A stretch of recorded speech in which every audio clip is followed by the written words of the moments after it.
Hi everyone, it's Julia Katsivo. It's an amazing Saturday, nice and rainy out here in the Toronto, Ontario, Canada area. I can't wait for summer, but I'm going to get over it. I'm going to get over it.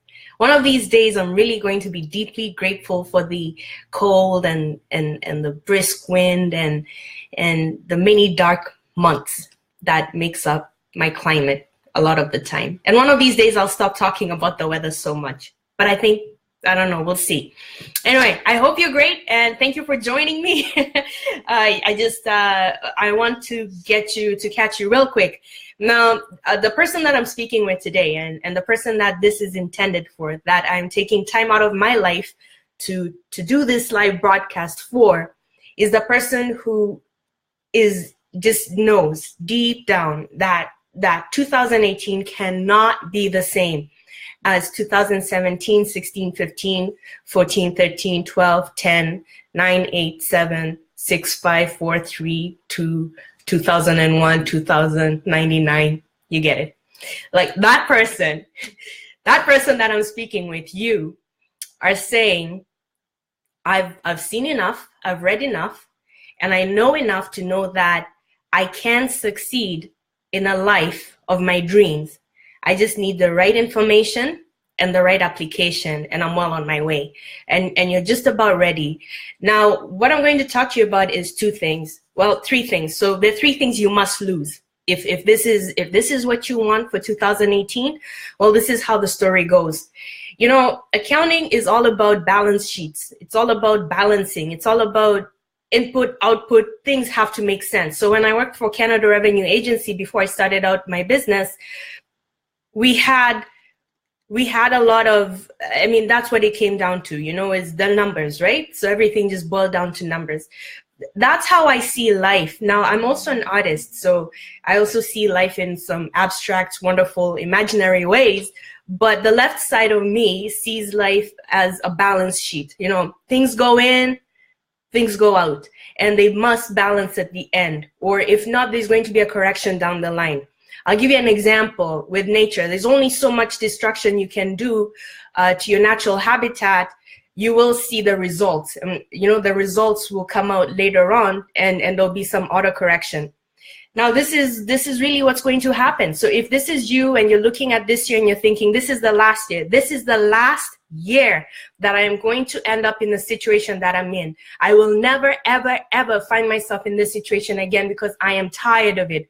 I am tired of it. And I know there's a solution out there. I know there's something I can do to help me get better, get faster, make money, get the job of my dreams, find the partner, get the house, repair my relationships, whatever that is for you. If this is it, then know that to get something, you're going to have to lose something. So I'm going to tell you the three things that you must lose if 2018 is the year in which you succeed in a life of your dreams. Now, before we go in there, and thank you for being with me and staying with me, we're going to talk a little bit about beliefs, okay, and our belief systems and just how powerful beliefs are. So powerful that we don't pay attention to them unless we come up against a situation that reminds us that we're operating out of belief systems and that we're governed by belief systems. It's like air. You have no problem with air until you have no air to breathe. When you're struggling to breathe or when your time is up, that's when you realize just how much you relied on air. But if you're just going by your day-by-day business and life is going on as, air is what? It's nothing. You don't think about it. And that's the same way our belief systems work. Your belief system will never show up unless you meet an inner or outer conflict that is in direct violation to what you believe or what your culture believes. And then each time that happens, we're given two options. The first option is to reconfirm our belief system. The second option is to reevaluate our belief system.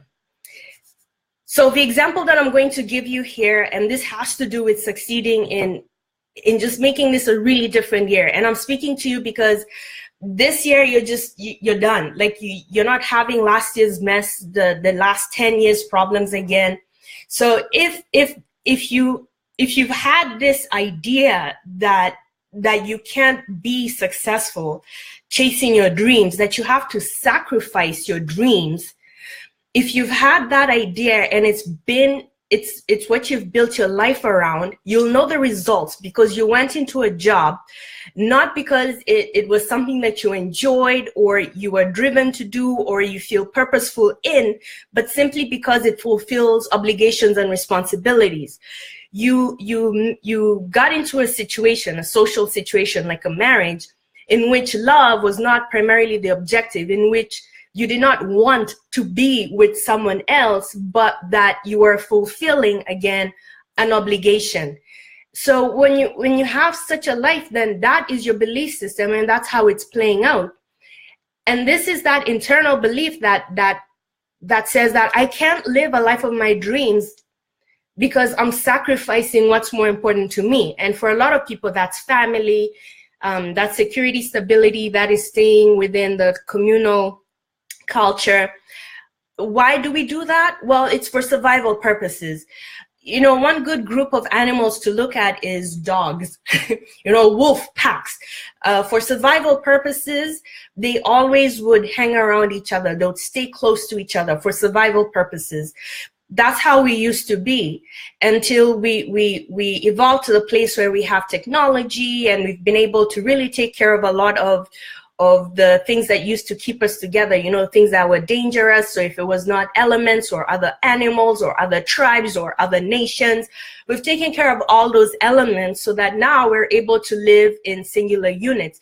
Although deep down, instinctually, we will always try and find a connection. So you'll always find that maybe you're not that close with your family, but you're super close with your friends. Or maybe you don't have any friends, but you have this online community that you're part of. You're always going to be a part of something because it's instinctual, it's all survival based, it's also that you can live.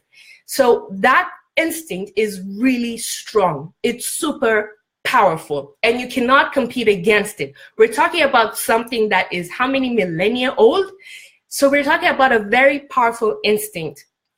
And when you make a decision to go live the life of your dream, you're pretty much making a conscious decision to walk out and step out into the unknown alone. That is scary. Survival wise, it's like you're just letting yourself out to the unknown, to the open. Now, I'm someone who loves nature, and I love to go out and I love to walk in nature. And some of the things that I find interesting for me is in winter, when I take really early morning walks or really late night walks, and I'm in an open field and I'll just stand there, I always feel so small. I look up and I'm looking up at the heavens, and you can clearly see the stars because it's really, the sky, it's just pitch black, and you can see the stars, and you've got the wind. And when you look down, all you see is just that white, the snow, and it's really cold. It's really frozen. And it's during those moments when I realize just how exposed I am. We don't consciously think about this because, we usually have things that help us feel protected and safe, like houses, like cars, like trees. We have other people. It's only if you're in an environment in which it's just you and nature and you see the enormity of it that you realize you are this little small thing in the middle of a gigantic world that your brain can't even quite fathom. That's what you're doing when you're stepping out to live the life of your dream. And that is what people are trying to, and again, it's instinctual, but that's where you have your inner and the outer belief system try and keep you in, try and keep you safe, try and keep you in the cocoon and the words that I used to do that are words that are going to do this. And I want you to pay attention to this because you're going to come up against these situations, and these are the key words I want you to listen for, or the feelings behind the words. Shame is going to be used. Words that make you feel shame. Now, we don't like to be shamed or to feel ashamed. And so when you hear words that shame you, you will find yourself retracting and saying, you're right, I am being selfish for considering this path. Or, you're right, who do I think I am to succeed in this journey? Or, you're right, I do not have a single entrepreneurial bone in my body. What the heck do I think I'm going to do with a business? You're right. Who am I to think I can train and coach others? You're right. Who am I to think that I can stand on a stage and impact lives across the world, starting with my own hometown? Shame. So words, thoughts, anything that's related to shame is going to be used internally and externally to keep you in, to keep you safe. Other words and feelings that you're going to have is, this comes from criticism, is feeling belittled.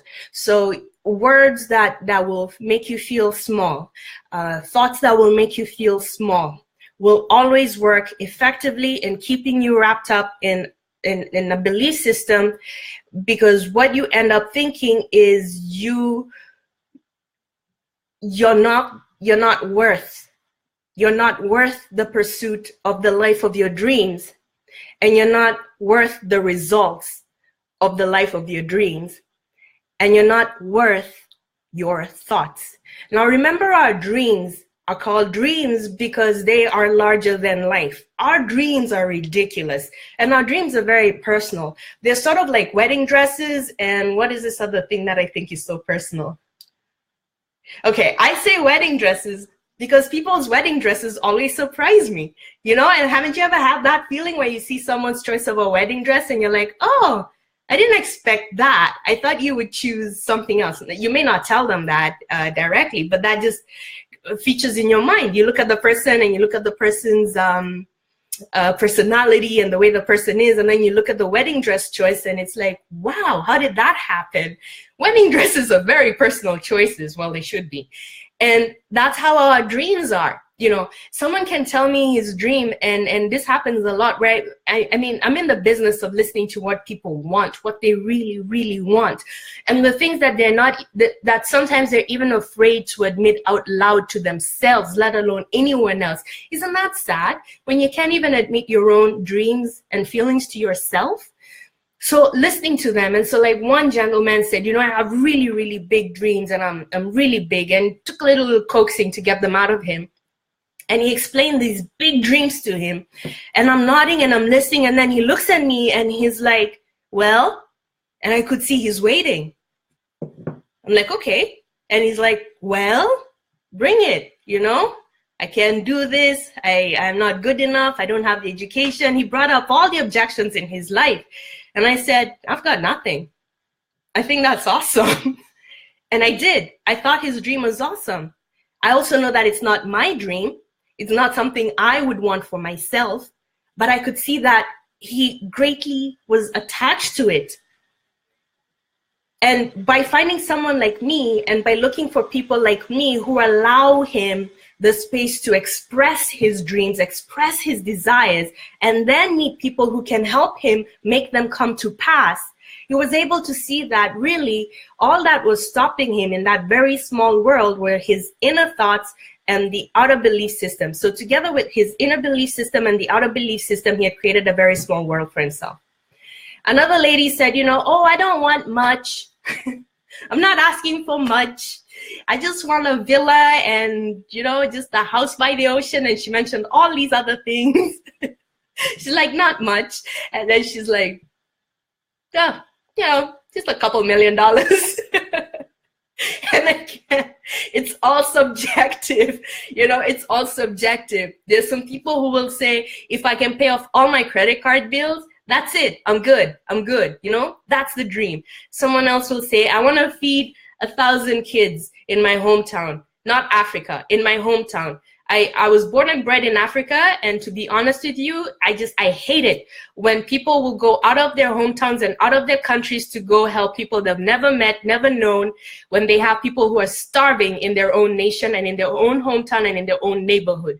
You really, really, really, really want to help? Feed 1,000 people in your background before you go out and give money to nations that will not use that money appropriately. That's my 2-second rant. So again, dreams are all valid. They're all specific. It's all subjective. The point is we have them. Now you understand. So with the inner belief system and the outer belief system, we're looking for these things. If you have shaming thoughts or someone shames you, if you have belittling thoughts or someone belittles you, those are indications that you are coming up against an old belief system that may not work for you. Now you will do one of two things. You will say, you're right, and simmer down. Or you will say, actually, I disagree with you, and then move forward. Now, you'll notice that I'll say, I disagree with you, and not give any reasons. You don't have to give your reasons for what you think or what you believe, especially when you're just starting out, because you're not strong enough for criticism. The last thing you want to do is be caught up in an engagement with a person or a party or a belief system, arguing your way out when you're weak and you don't have the strong, you're not strong in what you believe in, you don't have the right support system, you don't have strategies, you just want to say, I disagree, and leave it at that. When you're stronger, when you're knee deep in what you're doing, that it doesn't matter what anyone says, to be honest, and when you have support systems and when you have strategies and when you have that clear plan and that vision, then you can rebut with whatever it is that you have before you. Now, I have said that there are 3 things that you must lose if this is the year that things change. Now, this will only work if this is the year that things change. So a lot of times we'll come up and say, this is the year that I want to do this, that, or the other. I'm telling you, January is the month of promises. January is the month of promises. January is the month that we promise ourselves we're going to be good to ourselves. We promise our loved ones we're going to be good to our loved ones. We promise our credit cards and our bank accounts that we're going to be good to them. We promise everything and their mothers that we're going to be good this year. January is the month of promises, and I'll go as far as to say January is the month of heartbreaks, because once you get over December, and the reality that year is gone, and then you have the new year, and you see that you're in the same spot, if not worse, then you have those feelings of shame come upon you. And sometimes you may feel a little bit more defeated to the extent where you're imagining that, maybe this is just the way it is for me. Maybe this is just how it has to be for me. I know a young lady, she came from her internal belief system around relationships was that she was not good enough to get married, and also that she would never find someone. Now, the external belief system that she was working around was what her mother would tell her, and her mother would tell her that she would not find someone because her mother wasn't able to find someone. And so the mother would say, this is our lot, this is our fate. And so the daughter, this young lady, she identified with that, and identified with it strongly for quite a few decades. So she was now in her 40s, and she met someone. And this is the external conflict that I was speaking about, where you will always have a belief system that works until you get an external or internal conflict that violates that belief system. So she met someone, he was awesome and everything she had ever dreamed about, but all she kept saying is, but this is not going to work out for me. People like me don't get married. People like me don't end up in successful relationships. Well, you know what? It didn't work out. But that is a chance she could have taken to do the one of 2 options that I was telling you about. The first one is either to confirm and say, yes, this is how it is, which is what she did, and thus got the results that just further confirm her belief system.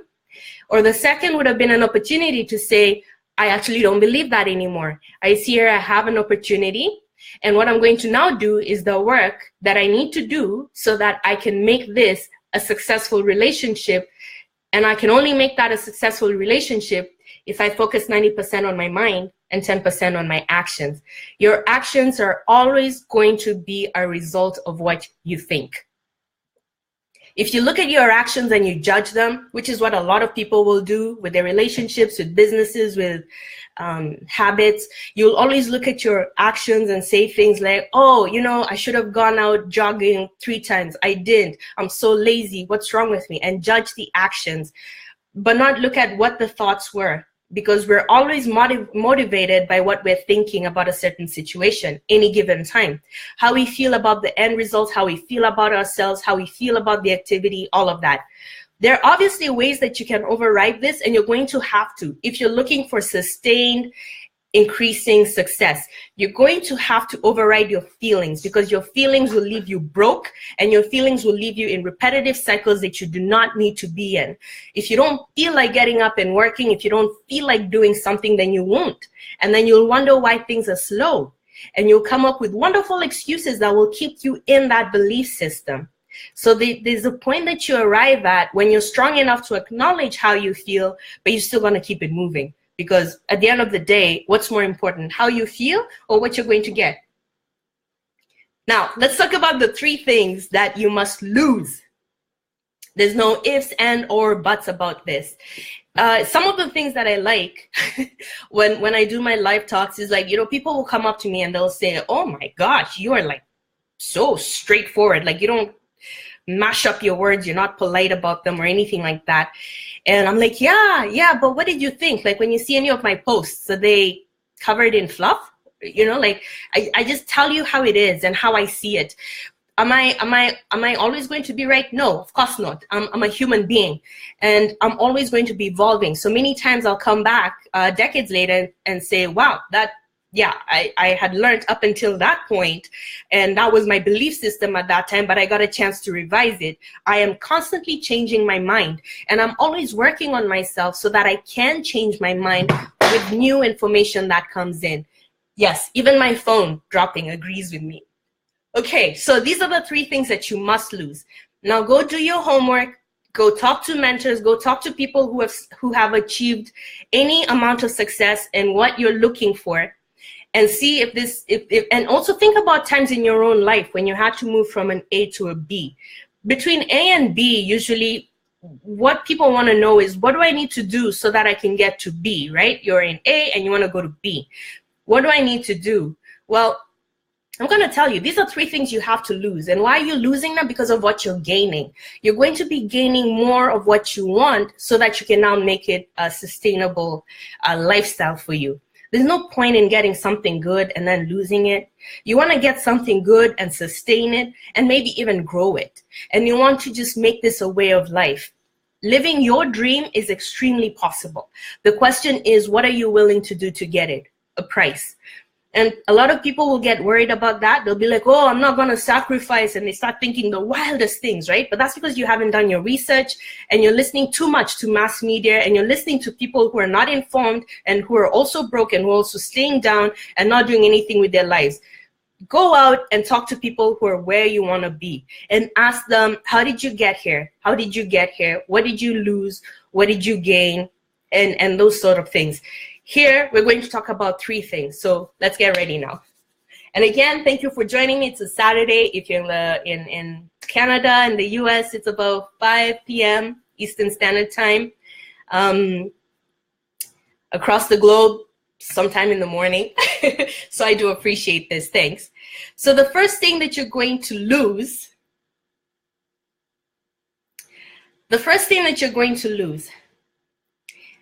if succeeding in a life of your dreams is your end goal, the first thing you're going to lose are your friends.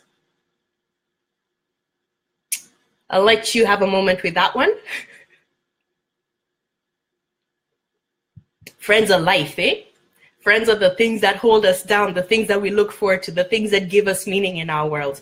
So when you hear me say something like that, your belief system is being triggered, and you're either going to agree with me or you're going to disagree with me. But again, remember at the very beginning of our conversation, I spent a really good portion talking about inner and outer belief systems and how they are as natural as breathing until you run out of air, or when you come up against the conflict is when you're forced to question what you believe and what you don't believe. Now, this is the thing. Again, we mentioned the whole idea of packs and how for survival purposes, we are instinctively, innately driven to look for people where we feel a connection and a bond. And we do that. And how this bond is how this works is through loyalty. Now, loyalty has a couple of hormones attached to it, and they escape my mind right now. But there are a couple of hormones that are attached to that binding that makes you feel loyal to someone. And this is necessary. We take this for granted, by the way. We think that we're just naturally loyal to people because we like them. That's not true. We're loyal because there are things that are happening physiologically, biologically, that identify that being with this person is the best thing for us, for survival purposes. It could be, you see things the same, and you'll always see things the same. So the quickest thing to bind is value systems.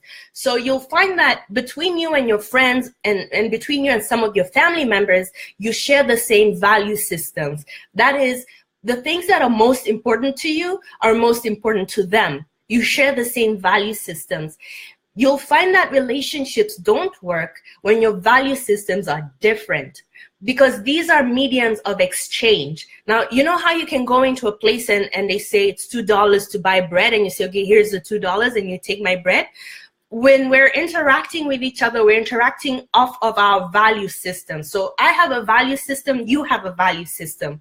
And when we first meet, or when we continue on in a relationship, even as friends or co-workers, we're operating from our value systems. And instinctively, we will always look for what we share, what is common amongst us. Because again, instinctively, it's in our best interest to form a connection. The moment you can't find that, and you're looking, and we're not even looking consciously, and that's the most amazing thing about our minds, our brains. It's the things that happen when we're just not aware. When you find that there is no connection, then that's when, you might say to someone, I got a bad vibe.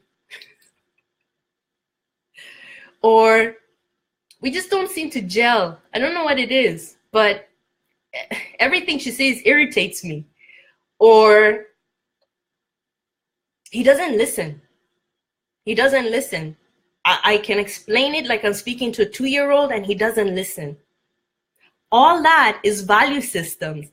Value systems, shared value systems, ensure this, that you're understood, that you're connected, that you're in sequence, that you're in flow with each other. It's all value systems. So some of the good things to always think about while we're on this topic is, what is your value system? And it's not as simple as integrity, kindness. That's great, but really, let's be serious. Let's get real. Let's get really real. Look at your life and look at the things that always trumped in your decision-making processes. Those, my friends, are your values. Those are your values, not what you think, not what you'd like, not what you think you'd like, but what has actually shown up in the form of your actions every time. When you were given a situation where you had to choose this or that, what did you choose? Why? That's your value. And then, you can look at your values and then have a really good, clear understanding of them, because they're going to later on let you know, because we're speaking specifically about people who are going to start up their own thing because they're done with their job situation and they want to express themselves in other ways other than, including in work that is fulfilling to them. So these same values are going to show up in your work situation. So it's really good to see them now, so that you know what you're dealing with when you get into your work situations and you're producing products and services to people, and maybe you're receiving feedback that just seems strange to you. Your value systems will let you know what you're attracting and also what you're building, pretty much. So we have value systems here that are not linking up, they're not lining up, and that's where we get conflict. Now, when I say that the first thing you have to lose are your friends, it is because up until the moment you make your decision, you were okay being uncomfortable. You were okay being miserable. It didn't hurt you enough to want to leave the situation. And we've all been there. In fact, you found ways to get cozy with it and to adapt around it and to make it work for you. But the moment that you decide that this is it, you're done. 2018 is not going to be the year in which you find yourself with the same problem, for crying out loud, the same issue, the same anything. Then what you've done is you've started to change your value system. So the first thing you're going to lose are your friends. Okay? Now, this is where we have difficulties with people is if you're not building something, then you'll find that you're playing a back and forth game for a while, right? Because you'll say, okay, I realize that you and I have different things that we're chasing, so now I need to go on my way. But if you're not going into anything, then you'll always be drawn back to the familiar. You'll always come back to what is familiar. You'll always come back to what you know and what you love. Because remember, folks, that by the time you're leaving to go start a new life, yes, you were sick of some things, but you weren't sick of everything. Yes, you want to change some aspects of your life, but you don't want to change everything. Yes, some things bothered you, but not everything. So, you know, to completely leave that country, that space is difficult because you have those loyalty binds that have been worked on through communication, through all the events, through all the things that you've been doing together and for however long. And then now you need to change them because you want to go out and live your dream. So the first thing you're going to lose is your friends. And that's, I did give you quite the explanation for that. Yes, if you have any questions, let me know, okay? So the second thing that you're going to lose, you must lose, if a life of your dreams is your end goal, if seeing that sweet spot, getting to that finish line is what you want, you're going to lose. Now, how do I put this in a way? Anyway, I don't care. Okay, you're going to lose yourself, okay? There's who you've been up until the point when you make the decision to change your life. And who you've been has worked up until that point. Meaning you've come through. It's brought you there. Many times, a lot of people are afraid to be someone else, or to change some behaviors because they're attached to the parts of them that brought them through difficulties and strife. And the funny thing is, that's the only thing we always seem to remember about our lives is what we've been through. Never the nice, rosy, or boring moments. Nope. It's always that thing that you had to undergo, that thing you had to endure, you know, like that hardship. So when you think about that part of you that sustained you through that, leaving that part now feels like you're letting yourself down. Like, why would I have to change to live the life of my dreams? This sounds like that stuff that just makes me not even want to go there to begin with. Yes, that's how you feel right now because that's where you are right now. But the habits, the behaviors, the thoughts, the actions that brought you to this place are not what's going to take you to the next. That's just how it is. The idea is that you want less. So you'll find that for highly successful people, now we're not talking about mass media portrayed successful people where they have more cars, more houses, more stuff. I mean, let's get real. There's more information sources out there than mass media, and you do yourself a great disservice if you don't go look for real information. I mean, we've got the internet, for crying out loud. Information is virtually free. So we're talking about highly successful people. You will find that they have little. They live the simplest lives. They're just bare, minimum, simple lives. They have simple diets and they're very healthy. They have simple ways of entertaining themselves. They have few but very good relationships that are very close and real. They have, you know, you go to their houses and you're just disappointed. You're like, I thought I'd see, you know, stuff. No, you know, like their clothes, you know, sometimes you'll wonder, like, you're supposed to be like rich. Why are you wearing this? But that's because, and this is the point where I'm saying is that as you keep going up, saving that ladder towards that place where you want to live your dreams and you want to see success at levels that you can't even admit to yourself that you want to see those levels of success. The key word here is simplify. You're going to have to lose yourself. You're going to have to lose yourself. That part of you that has to maintain an image. That part of you that has to look a certain way to appear credible to people. That part of you that has to say and do things because you're obligated. That part of you that has to to live your whole life trying to please people, including family members, who will just, you're never going to get that approval. And you're just living your life seeking that approval. That part of you, those parts of you have to go. That part of you that's been through extreme hardship, extreme difficulty, extreme pain, and doesn't know how to let that go. All that needs to go, because we need to get looser and we need to get lighter as we walk up. Because you'll find that you don't actually need a lot to be highly, highly, highly successful. The most incredible thing you can do for yourself is get rid of everything so that you are left with the clearest, focused mind. You don't have people's thoughts in your head. You're not influenced by what's going on around. You don't care what people think about you. You're moving to the beat of your drum, and it's so clear that that's the only thing that you see. Now, if you're concerned with how you look and how you speak and how you're perceived and how credible you are and whose approval you get and who loves you and who will do this and that for you, you'll never move. If you care about having the best cars, the best clothes, the best houses, you're always going to be keeping up with what's going on now and who can you outfit.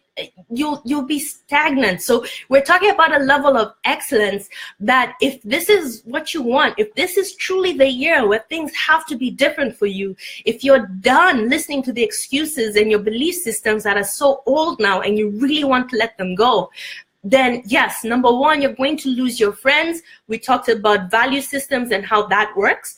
And the second thing is you're going to lose yourself, the parts of you that will not help you moving forward. Always remember this, that what brought you here will not take you there. And that's with everything. If you go to another job, you know, what took you there is not going to be enough to keep you there and rising. If you go into entrepreneurship, it's the same thing. If you go into motherhood or fatherhood, if you go into marriage, if you go into anything different, new, what brought you there is not going to keep you there. So your willingness to lose yourself is going to be really important to you. If you have the ability to say to yourself, okay, I'm really scared. I don't know what's going to happen to me. This is new territory, but I'm willing to lose the parts of me that don't work for me moving forward. This idea of seeking approval and looking credible, that was mine for the longest time. But my goodness, it kept me so stuck, right? Because all my decisions were based off of the fact that, okay, but how is this going to look? How is this going to look? How is this going to look? What are they going to say? Who's they? Once I said to myself, okay, now this part needs to go, because where I'm going to be on stages. This is not gonna work. If I care about how I look, I'll never go on there. I'll never open my mouth. I'll never be visible, and I'll never do my work. And then I'm going to die, and then what? So for me, that had to go, and I had to be willing to do it.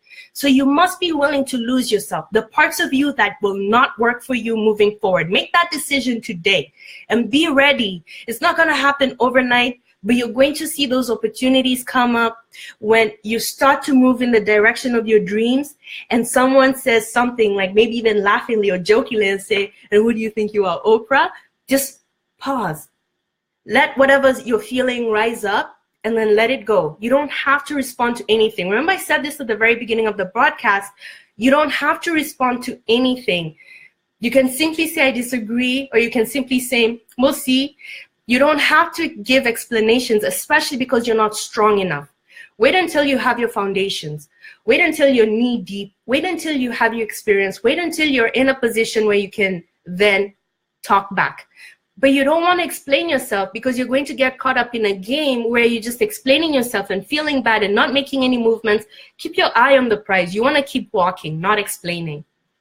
Okay, what's the third thing? The third thing that you must lose, the third thing that you must lose, if this is the year, 2018 is the year when you decide, I'm done. For the last 10 years, 15 years, 20 years, I've put up with the same stuff. And you'll know that you're in trouble when you start telling yourself how maybe this could work. when you start telling yourself how maybe this is how it was supposed to be, when you start telling yourself that maybe this is what was meant for you. Go back to the beginning of the broadcast where I give examples of how that works with inner and outer belief systems if you haven't been there with me from the beginning. The third thing that we have to take care of, this is a must lose, be prepared to let this go. Oh, we have so many things that happen, but these are the three that you're just going to have to start with. So the third thing that you're going, and it's closely tied with this second one, is the idea of perfection. And the idea of perfection comes with waiting for something to happen before you do something. What stupidity. You know, we wait for the perfect, like, you know, oh man. I can't say enough about this. Oh. Okay. You know, I've talked to people who had dreams, like maybe even 20 years ago.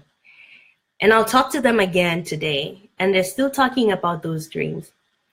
And they're still waiting for money to come in, the children to grow up, the sky to fall, clouds to turn yellow, rain to turn purple. 20 years.